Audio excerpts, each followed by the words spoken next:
दोस्तों, अक्सर ये दुनिया एक आम इंसान को कमजोर इंसान समझने की भूल कर बैठती है। जो इंसान ठीक से बात कर रहा हो, सभी की दो चार बातों को सुनकर टाल रहा हो, उसको देखकर दुनिया के लोग यही मान लेते हैं कि ये आदमी बहुत सीधा और कमजोर है। पर दोस्तों, जब एक सीधा इंसान अपने हक के लिए मैदान में लड़ने के लिए उतरता है तो अच्छे अच्छे लोग उसका सामना नहीं कर पाते, क्योंकि कहते हैं ना, शेर सोता हुआ जितना शांत होता है, जागने पर उतना ही खतरनाक। चलिए दोस्तों, आज मैं आपको एक ऐसी ही मूवी की ओर ले चलता हूँ जिसमें सभी लोगों ने एक आम इंसान को कमजोर इंसान समझने की भूल कर दी। मूवी का नाम इसलिए नहीं बताऊंगा क्योंकि आजकल YouTube पर कुछ भी डालो स्ट्राइक पहले आ जाता है, इसलिए अगर मूवी का नाम जानना है तो कमेंट बॉक्स में चेक कर लेना।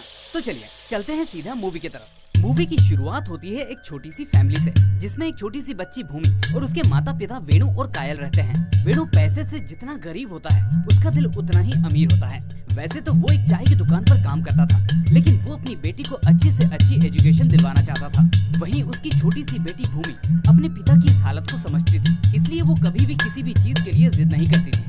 ओवरऑल ये परिवार पैसे से नहीं बल्कि प्यार से चल रहा था। अब एक दिन भूमि के स्कूल में एक फंक्शन होता है जिसमें उसे भारत माता की ड्रेस पहनकर जाना होता है। वेणु उसके लिए वो ड्रेस लेकर आता है और स्कूल फंक्शन में समय से पहुंचने का वादा भी करता है, लेकिन उस दिन चाय की दुकान पर भीड़ होने की वजह से वेणु को समय नहीं मिलता और वो स्कूल नहीं जा पाता। वापस आने पर उसे भूमि की आवाज सुनाई देती है, तो वो कायल से उसके फंक्शन के बारे में पूछता है। कायल कहती है कि भूमि आपसे नाराज है क्योंकि आप स्कूल नहीं गए। इसके बाद वेणु भूमि के पास जाता है तो वो गुस्सा करने लगती है। वो कहती है कि मैं भारत माता की साड़ी पहनकर स्कूल में आपका वेट करती रही पापा, लेकिन आप नहीं आए। उसके बाद मैं घर भी इसी साड़ी को पहनकर आ गई ताकि आपको दिखा सकूं, लेकिन आप अब रात को आ रहे हैं, अब इसका क्या फायदा।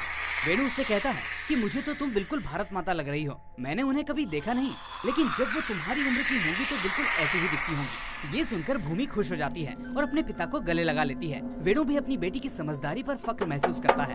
गांव में हम जीवा नाम के एक शख्स को देखते हैं जो अक्सर लोगों को उनके हक और सरकार की योजनाओं के बारे में बताता रहता है। गांव के कुछ लोग उसकी बातों को ध्यान से सुनते तो कुछ उसको इग्नोर करते रहते।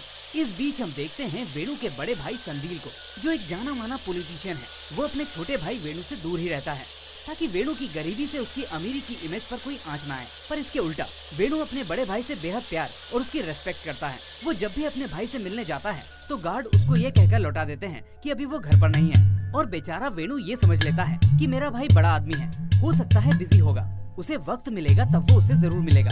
घर पर वेणु के पिता अपने बड़े बेटे को अच्छी तरह से जानते थे, इसलिए वो हमेशा वेणु को समझाते कि तुम्हारा भाई किसी काम का नहीं है, वो तुम्हारी मदद कभी नहीं करेगा। अगर उसमें थोड़ी सी भी शर्म होती तो वो तुम्हारी इस हालत में तुम्हारी मदद जरूर करता। लेकिन वेणु अपने पिता से कहता है कि बाबा, भैया ने अपनी इमेज अपने दम पर कमाई है, इसलिए मैं उनसे मदद कैसे मांग सकता हूँ। मैं जो कमा रहा हूँ उसी में खुश हूँ, मुझे उनसे कोई मदद नहीं चाहिए। मैं तो अपने बड़े भाई से मिलने से ही खुश हो जाता हूँ, उनकी तरक्की से मुझे गर्व महसूस होता है। बेचारा बूढ़ा बाप अपने छोटे बेटे की इस सोच को देखकर इमोशनल हो जाता है, लेकिन वो जानता है कि वेणु जितना मन का साफ है, संदिल उतना ही लालची और मतलबी है। इसलिए वो वेणु से कहता है कि देख लेना, एक दिन जब तुझे उसकी जरूरत होगी तब वो तेरे साथ क्या करेगा। अब एक दिन संदिल के यहाँ बेटी पैदा होने पर वो पूरे गांव को न्योता देता है, साथ में वेणु को भी बुलाया जाता है। वेणु अपने काम से छुट्टी लेकर सीधा अपने बड़े भाई के घर पहुँचता है और वहाँ हलवाई लोगों के साथ काम में लग जाता है।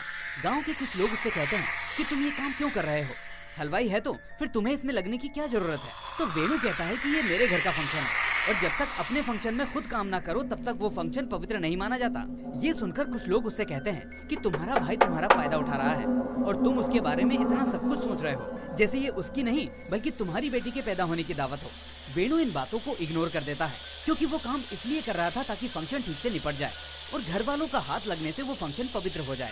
खैर, इस बीच संदील भी वेणु को काम करते हुए देखता है, लेकिन वो उसे नहीं रोकता, बल्कि वो अगले दिन फंक्शन खत्म होने के बाद सभी कामगारों को पैसा देते वक्त वेणु को भी पैसे देने लगता है, जैसे वेणु को यहाँ इनवाइट नहीं बल्कि काम करने के लिए बुलाया हो। वेणु उसके वो पैसे वापस करता है कि आप ये क्यों कर रहे हो, मैं अपने घर में ही तो काम कर रहा था, और अगर अपने घर में काम नहीं करूँगा तो कहाँ करूँगा। अगर मैंने इसके लिए पैसे लिए तो मुझसे बुरा आदमी कोई नहीं होगा। संदील उसकी बातों पर ध्यान नहीं देता और जबरदस्ती उसके पॉकेट में उसके काम के हिसाब से पैसे डाल देता है। अब वेणु खुशी खुशी अपने घर वापस आता है और साथ में फंक्शन का खाना भी लाता है। उसके पिता वो खाना खाने से मना कर देते हैं। वो कहते हैं कि उस बेईमान आदमी के घर का खाना मैं नहीं खाऊंगा, तुझे भी समझा चुका हूँ कि उससे उम्मीद लगाना छोड़ दे, सिर्फ वो तुझसे काम लेता है, तेरे बारे में नहीं सोचता। वेणु कहता है कि बाबा, मुझे अपने भाई से पैसा नहीं, प्यार चाहिए। जो वो मुझसे करते हैं मेरे लिए इतना ही काफी है। अब अगले दिन स्कूल में भूमि इंग्लिश में स्पीच दे रही होती है, जिसे वेणु और कायल सुन लेते हैं। वेणु अपनी बेटी को इंग्लिश बोलते देख वहीं से क्लैपिंग करने लगता है, जिसके बाद सभी बच्चे हंसने लगते हैं। घर आने पर भूमि कहती है कि पापा, आपने वहाँ ताली क्यों बजाई? मेरे सभी फ्रेंड्स आप पर हंस रहे थे। जिस पर वेणु कहता है कि बेटी, तुम इतनी अच्छी इंग्लिश बोल रही थी कि मैं खुद को रोक नहीं पाया, और इसलिए मैंने ऐसा किया। तुम ऐसे ही पढ़ो और खूब तरक्की करो, बस यही मेरी इच्छा है।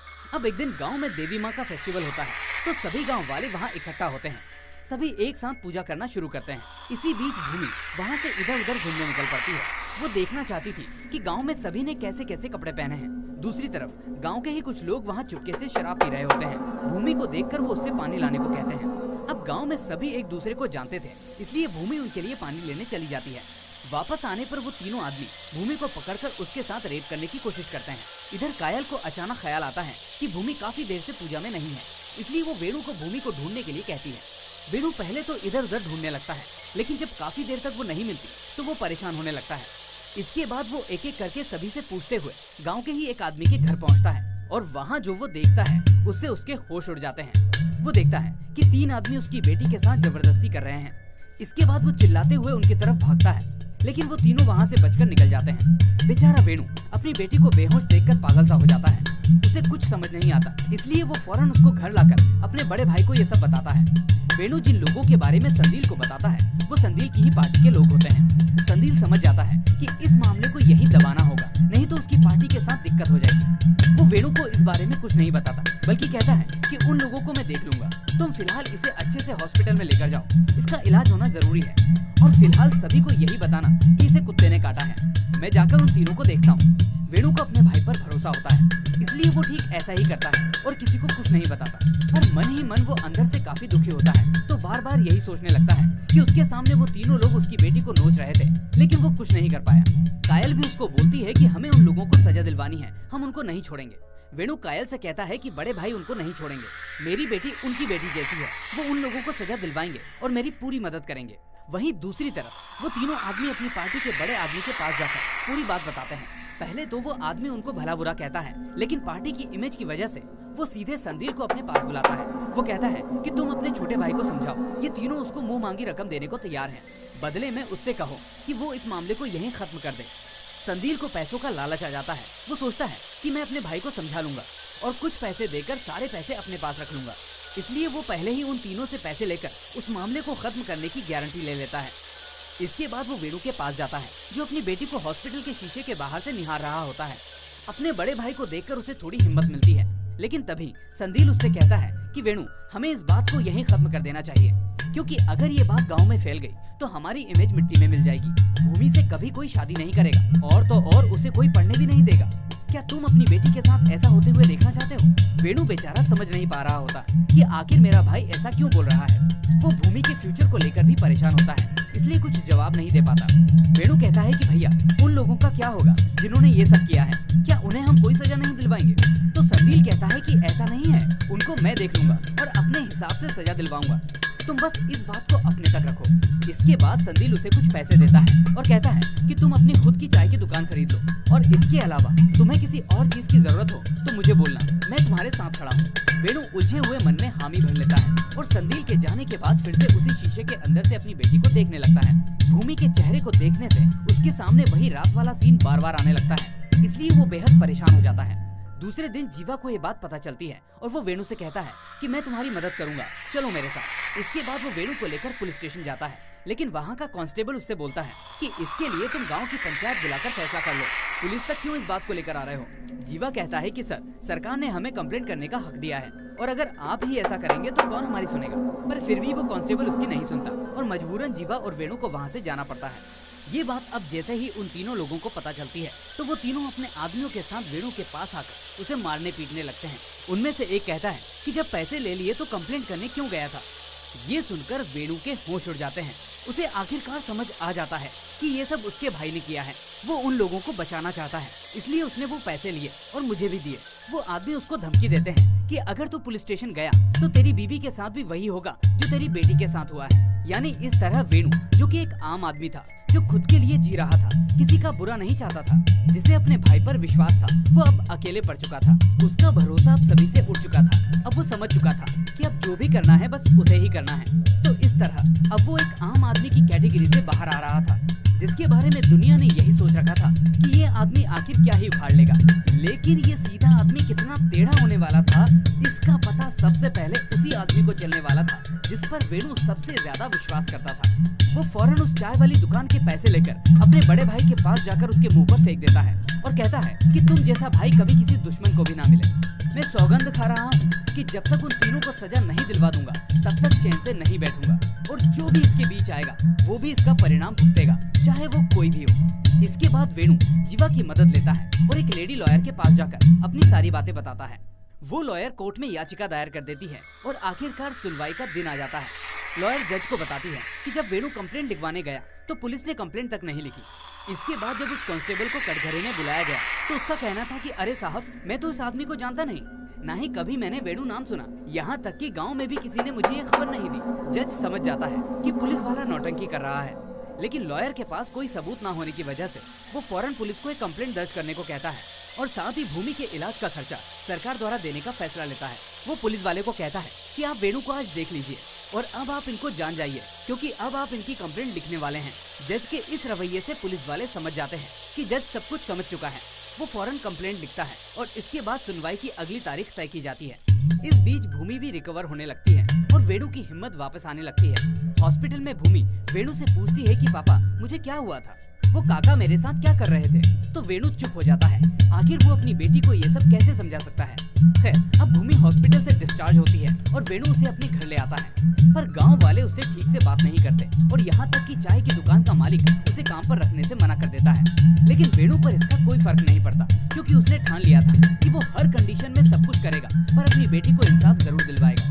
इसलिए वो अपनी बेटी को अपनी ससुराल ले जाता है, जहाँ समंदर के किनारे भूमि का मन लग सके। इस बीच अगली सुनवाई का दिन आ जाता है और पुलिस वाला डर की वजह से ऐसे कंप्लेंट लिखता है कि उन तीनों लोगों को कटघरे में आना ही पड़ता है। जज उसी लॉयर से बाकी दोनों के खिलाफ सबूत की मांग करता है, तो लॉयर उनसे थोड़ा सा वक्त मांगती है और इस तरह सुनवाई अगली तारीख तक टल जाती है।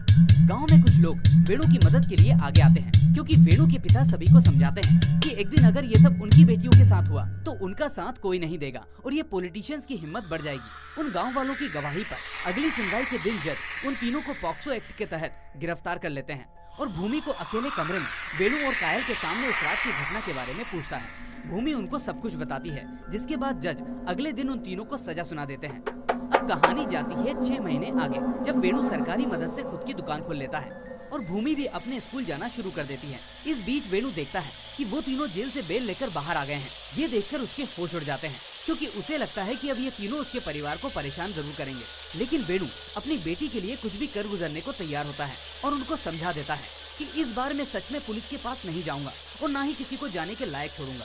ये सुनकर उन तीनों लोगों के इरादे ठंडे पड़ जाते हैं, लेकिन वेणु इस बात को लेकर परेशान रहता है कि आखिर इतनी मेहनत करने के बाद भी ये तीनों बाहर आके से गए, इनको सलाखों के पीछे पहुंचाना जरूरी है। वो वापस जीवा से मिलता है और उससे पूछता है कि आखिर इसमें क्या हो सकता है।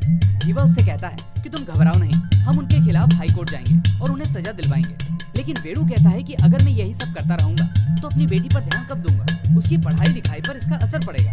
जीवा कहता है कि हम ऐसा नहीं होने देंगे, हम उसको बाहर भेज देंगे जहाँ वो ठीक से पढ़ सके। इस बीच एक दिन भूमि अपने स्कूल से वापस नहीं आती तो वेणु सीधा पुलिस के पास पहुँचता है और उनको ये सब बताता है। लेकिन पुलिस वाला उसका मजाक उड़ाता है कि तुम पुलिस स्टेशन आए क्यों हो, तुम्हें तो सीधा कोर्ट जाने की आदत है, इसलिए वहीं जाकर ढूंढो। वेणु को इस बात का कोई फर्क नहीं पड़ता और इसके बाद गांव के सभी लोग भूमि को ढूंढने लगते हैं। गांव में हो रहे इस हल्ले को देखकर रात को पुलिस भी एक्शन में आ जाती है और शक के बिना पर उन तीनों को फिर से अरेस्ट कर लेती है। ढूंढने पर भूमि समंदर के किनारे एक बोट पर मिलती है तो वेणु को देखते ही कहती है कि पापा, आपने पूरा दिन निकाल दिया, आप तो कल ही आने वाले थे। ये सुनकर जीवा और कायल वेणु से ये सब करने की वजह पूछते हैं कि आखिर उसने जानबूझकर भूमि को क्यों छिपाया और पुलिस स्टेशन क्यों गया। तो वो कहता है कि इसकी वजह तुम लोगों को बहुत जल्द पता चल जाएगी। उधर गांव के सभी लोग उन तीनों आदमियों को लेकर बड़ा प्रदर्शन करने लगते हैं और ठान लेते हैं कि इस बार पूरा गांव भूमि के लिए गवाही देगा। संदील भी अब अपनी बेटी के बारे में सोचकर उन तीनों के खिलाफ गवाही देने के लिए मान जाता है, जिसके बाद कोर्ट में उन तीनों को आजीवन कारावास की सजा सुना दी जाती है। इस तरह वेणु ने अपने दिमाग के बल पर उन तीनों को जेल पहुंचाने का काम कर दिया था। मुझे तो लगा था कि इस बार वेणु उन तीनों को मारने का फैसला लेगा और खुद जेल चला जाएगा ताकि अपनी बेटी के साथ हुए बुरे काम का बदला ले सके। लेकिन नहीं दोस्तों, बॉलीवुड मूवीज की तरह यहाँ ऐसा कुछ नहीं हुआ, बल्कि उसने अपने दिमाग का इस्तेमाल किया और उन तीनों को सजा दिलवाई। बाद में उसने बोला कि बेटी घूमते हुए समंदर के किनारे चली गई थी, क्योंकि उन तीनों को वापस गांव में देखकर वो डर गई थी। इस बात का फायदा उसे मिला। उसका भाई संदिल भी अब उसका साथ देने लगा और आखिरकार एक आम इंसान ने ये सब कर दिखाया। दोस्तों, आपको ये मूवी कैसी लगी मुझे कमेंट करके जरूर बताएं। साथ ही इसको लाइक करने के साथ साथ सोशल मीडिया पर शेयर करना ना भूलें। नए हैं तो चैनल को सब्सक्राइब करके नोटिफिकेशन बेल को भी दबाना ना भूलें। मैं फिर मिलूंगा आपसे अगली ऐसी ही धांसू मूवी के